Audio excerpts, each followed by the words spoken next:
We call our farmers our Anna Devtas, the givers of food. Anna means food.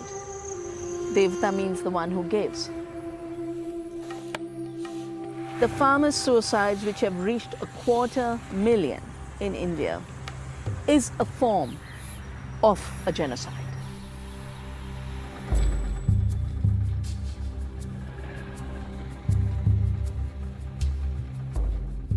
A genocide created by corporate agriculture, which has taken over the seed supply, which has taken over the trade in grain, which has taken over the processing of food, and which wants to take over the retail and distribution of food. Now, in each of these, there's one company who's a major player. Monsanto is the biggest player in seed. Cargill is the biggest player in grain trade. Companies like Nestle and Kellogg's, Phillips, Morris are the big players in processing. And Walmart is the big player in retail.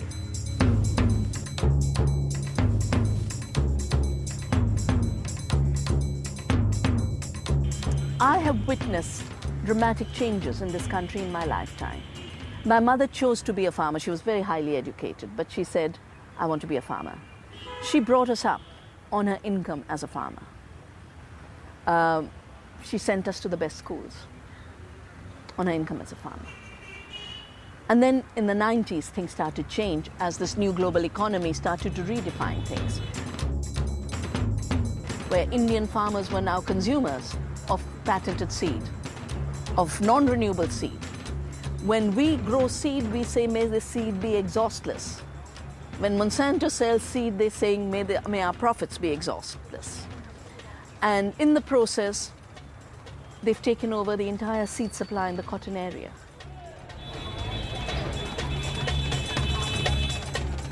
More than 250,000 farmers have committed suicide because they've been pushed into debt.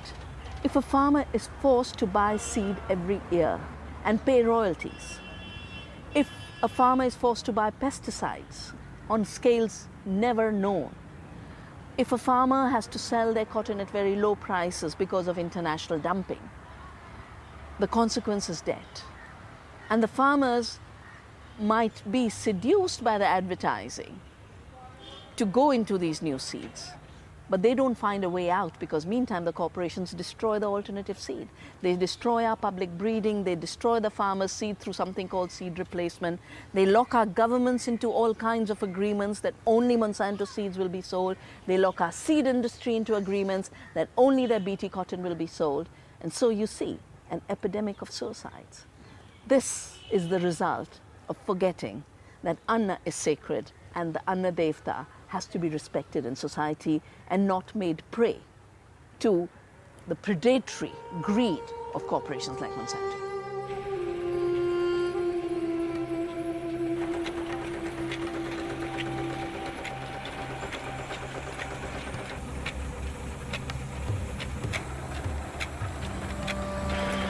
Food is the very basis of life.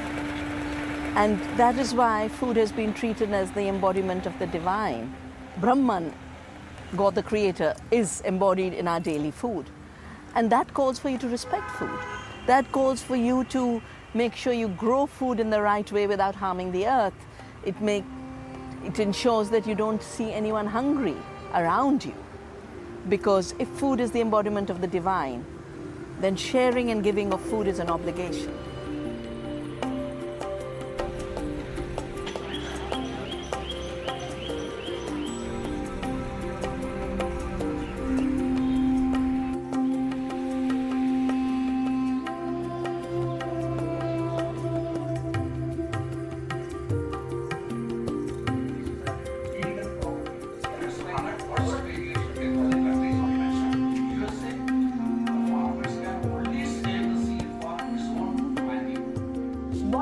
One knows and what one creates, can one own it?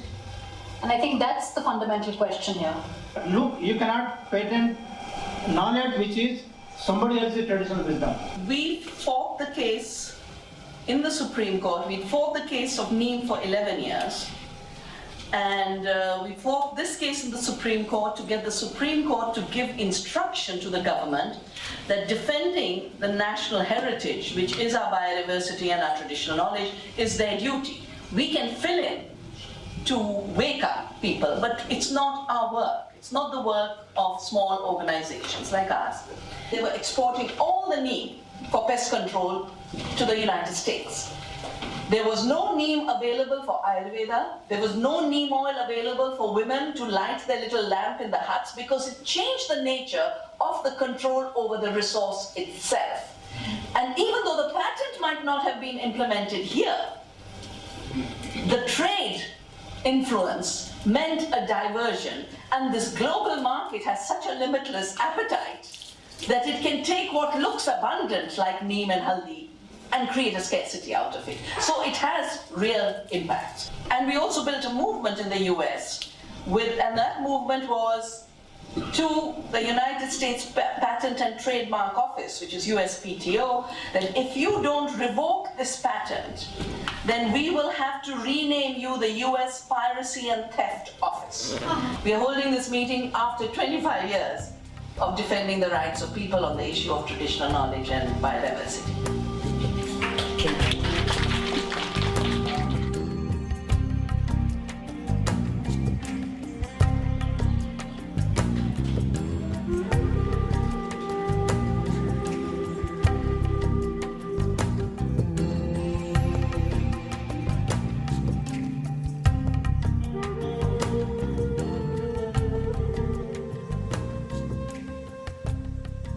Seed embodies the knowledge of the community and the local farmers and the women who have saved and conserved and bred these seeds.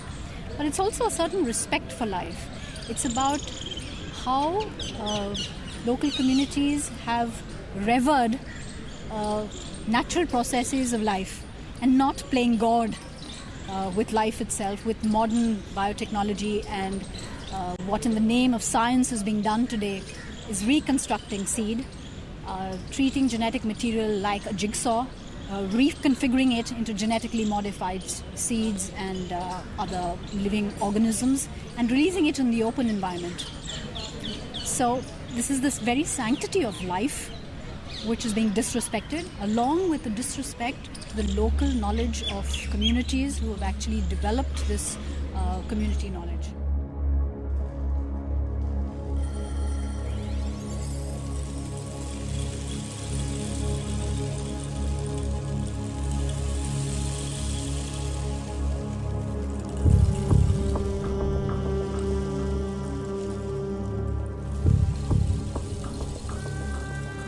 Food is the source of life, but when it is produced as industrial food, it starts to become a threat to life. Food is a person, and it needs to be respected for its personhood. But in mass production, in industrial production, it doesn't matter what's in the food. Now food becomes anonymous. So you can take dead animals, mince them up, render them as it was called, and turn them into cattle feed. And that is how the spread of the mad cow disease took place in Europe a few years ago. We no more know what's being put in our food. A scandal broke in the United States recently, where it was recognized that children in school meals are being fed what is called pink slime. Pink slime is the waste of slaughterhouses, which they grow up, and just like they were feeding animals, they're feeding our children, as if this kind of diet is worthy of us or worthy of the food. So human beings are being fed waste of the industrial process. Monosodium glutamate as an industrial product is the waste of the production of sulfuric acid. And wherever you look, ingredients that have become big in our diet, high fructose corn syrup, coming out of the waste of corn industry, which takes out the starch, takes out other things, and then makes the rest into fructose. And we know, the data is there, that this molecule of the high fructose corn syrup is so alien to our bodies that it goes and bombards the liver And because it's addictive, they're selling it mixed with food of every kind, children are getting addicted. And now they have symptoms of the cirrhosis of the liver as if they were alcoholics. You can touch anything, genetically modified foods, antibiotic resistance markers, viral promoters. This was not supposed to be food. This is a violation.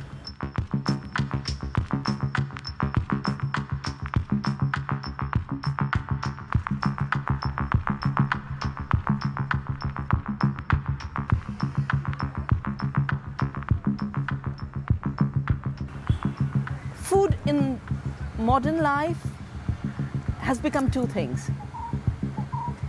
One, it's become a commodity. And commodities flow where there's purchasing power. But there's a second thing that happens to food in the modern industrial globalized context. And that is the worst of food. Food that destroys our health. Food that is degraded in itself and degrades us and degrades the planet is pushed on a world scale with advertising, with cultural symbols of progress. And so you get McDonald's golden arches all over the world. You get Coca-Cola being pushed, you get Pepsi being pushed, you get chips. And there's so many young children who are living on a diet of a McDonald's hamburger, packages of chips, and Coke and Pepsi. That basically means food in desacralized form becomes a killer.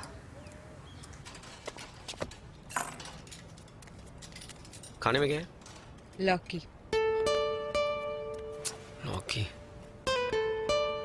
कल भी लौकी बनी थी यार। Advertising breeds inferiority. I have seen ads on the TV which have a kid fussing and not eating the food and saying grandmother's food with lauki again is bad, and lauki is one of the most healing vegetables. And then the mother makes him a 5-minute noodle and he eats it wonderfully. The corporations are assaulting our culture and they're breeding inferiority, so our people lose their cultural anchor. And the anchor becomes the advertisement of a Kellogg, which says a cup of cornflakes is better than 2 chapatis that your mother gave you. A Maggi noodles is better than your grandmother's cooking. This is an assault which our people who are not resilient are falling prey to.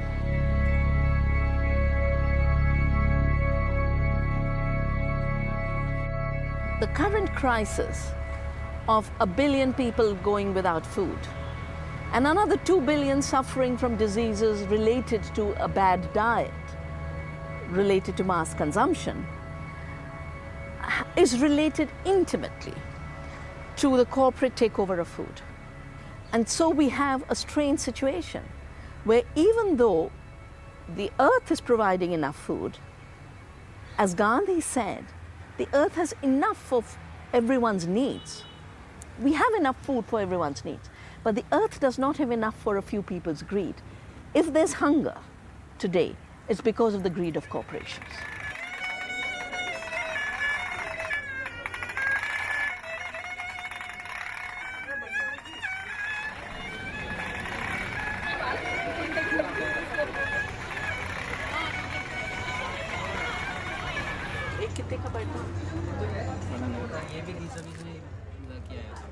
वहाँ पड़ा हुआ था? अच्छा। इसको हमने यहाँ लगा दी है। ये देखिए, अच्छी लग रही है। अच्छी लग रही है। अच्छी लग रही है।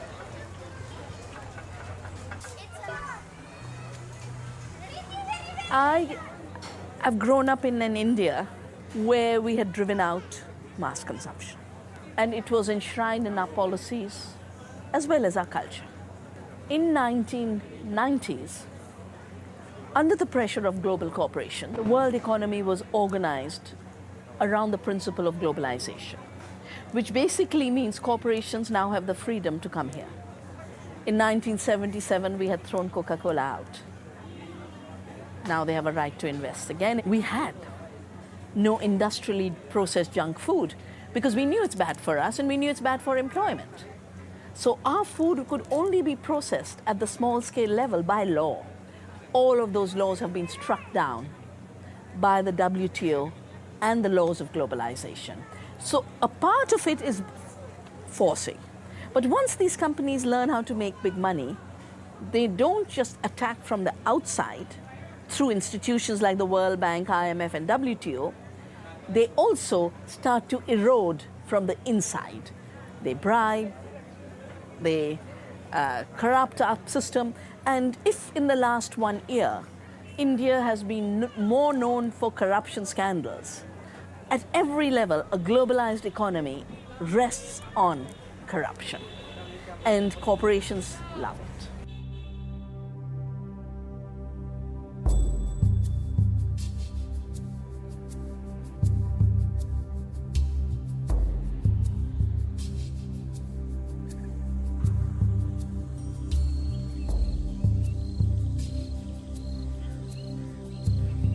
The Navdanya farm is in Doon Valley, the valley where I was born. I started Navdanya in '87, which means I started saving seeds and teaching farmers why it was important to protect biodiversity, why it was important to go organic. But I realized that the brainwashing by the chemical industry is very deep. And the brainwashing of what is called the monoculture of the mind, your inability to see and recognize diversity and its value, it's so deep that when I would talk, for example, in Delhi, and say, we have 600 kinds of rices, and they say, can't be, because they were used to monocultures. Or I would say, our organic farms are producing more, and they say it can't be, because chemicals are necessary for producing more food. So I realized we need a place where we practice what we are promoting among the farmers. Navdanya is at the deepest philosophical level, philosophical alternative and a practical alternative to the monoculture of the mind. Because a monoculture shapes the world in one way, in one crop, one way of consumption, one domination by one giant company, one kind of knowledge displacing other kinds of knowledge. And a monoculture, in fact, is an extremely impoverished system. It's impoverished because everything has to be provided from outside. When a field is a monoculture, it isn't able to provide all the nutrition it needs. It is not able to manage the pests that attack it. Because when it's a monoculture, one kind of pest will feed too much, but there'll be no other species that can balance this pest because you've got no other species for that other species of insect to feed on. You don't have partnership between different kinds of crops. For example, if I grow wheat and I grow it with a chana, which is the chickpea is giving the wheat free nitrogen. I don't have to apply nitrogen from outside. But if I only grow a monoculture of wheat, I will have to buy chemical fertilizer. So monocultures require external inputs. External inputs require money. Money means you are left poorer because you're borrowing. Nature becomes poorer because these inputs fulfill one function. Okay, the nitrogen is provided by nitrogen fertilizer, but the nitrogen fertilizer kills the many organisms that provide the phosphate, the magnesium, the potassium, and everything else that the soil needs. So if I had to summarize how's a biodiversity culture different from a monoculture, a biodiversity culture is pluralistic, a monoculture is one. A biodiversity culture is sustainable within itself, it's self-organized. A monoculture has to be held up by external inputs. A biodiversity culture, being self-organized, is autonomous and free. A monoculture, because of external inputs, comes with external control. And external control means the end of freedom.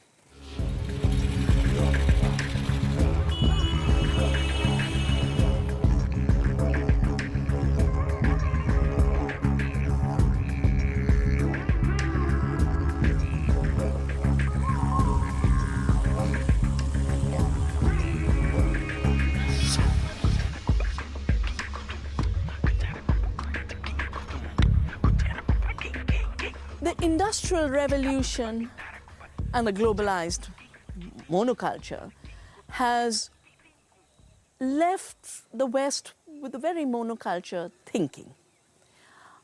And I believe the next stage of human evolution needs a resurgence of diversity in thought. and diversity in practice. Sustainability and diversity are very intimately linked because sustainability is closing the cycle. Sustainability only works if I can renew my nitrogen and maintain my nitrogen cycle, if I can maintain my water cycle through renewal, if I can maintain my carbon cycle. Every cycle of life is a closed loop, and a closed loop can only be created through mutual give and take. It's only when we have trees will they be able to take up our carbon dioxide and give us the oxygen we need. That closes the loop. So we need trees for our sustainability. The sustainability of human beings is not independent of the sustainability of the tree.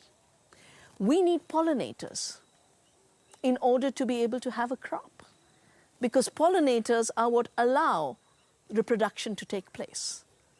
And a seed is formed as the vehicle of that reproduction. If our bees disappear, we will have no food. That is why Einstein said, when the last bee goes, the last human will go. Without the biodiversity of pollinators, we can't have food security. Our sustainability of food supply depends on the sustainability of the pollinators. And the same for the millions of microorganisms in the soil. One of the most amazing is this mycorrhizal fungi. And it basically sends out these long strands of fungi to collect nutrients from far away. I might not have any fertility here, but the mycorrhizal fungi will go under that tree where a lot of leaves are falling and will collect the nutrients from there and fertilize this tree. In 1 cubic inch of soil, you can have 8 miles long mycorrhizal fungi. That diversity is vital to the sustainability of soil fertility and therefore the sustainability of food production. So without diversity, there is no sustainability.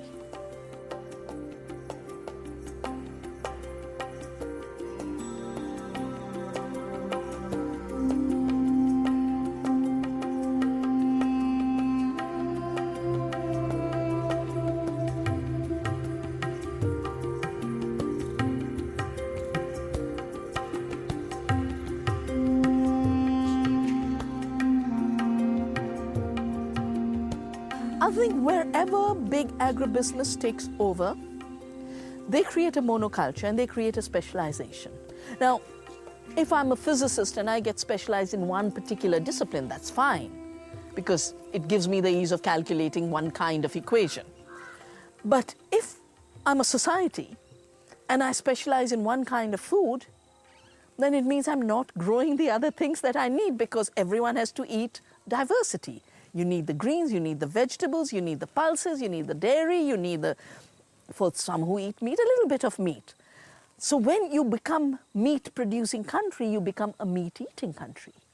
And the industry that is driving the growth in meat eating has huge profits. You make more money in the meat business than you do in the vegetable business. So it is society that has to take the lead to say, we will force our public money to invest in vegetables. And we cannot hand over our agriculture, which then gets hugely subsidized. It's not that that is efficient. It's not that those factory farms can run on themselves. You take away the CAP subsidies, the Common Agriculture Policy subsidies. None of that can survive. Around our farm, there are now some polyhouses coming up. And I'm told each of them costs about 10 million rupees. Now, no small farmer here can afford it. It's only coming up because there's subsidies. Public money is being spent on stupidity like building a polyhouse in this wonderful weather where so much can grow around the year. Why do we have to grow tulips to export to Netherlands? Literally, farmers are being paid here in this valley to grow tulips for Netherlands.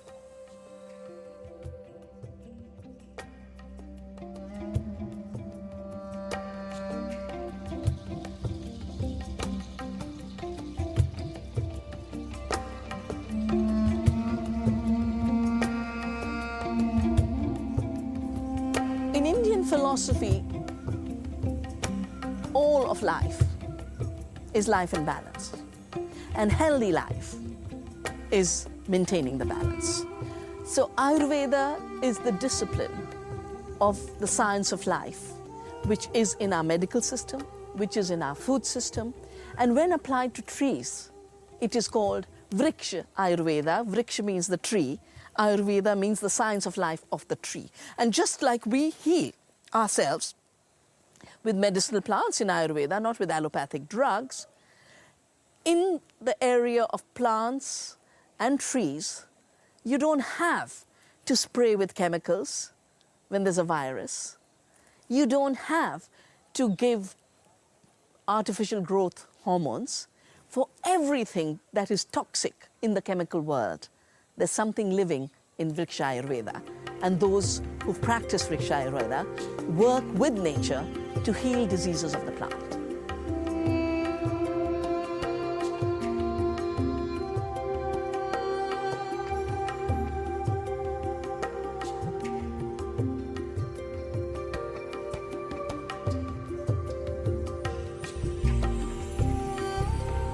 And central to the science of life is food. The understanding of food, the understanding of different kinds of foods, what they do to our bodies, the understanding that seasonality is vital, freshness is vital, the understanding that all the tastes must be in your thali, which is why we have the chutney, which is a little sour, you have the sweet and the gur and the paisam. You have to have all the taste, the bitter of the karela or the neem leaf, because it's that balance of tastes that creates the balance of the diet.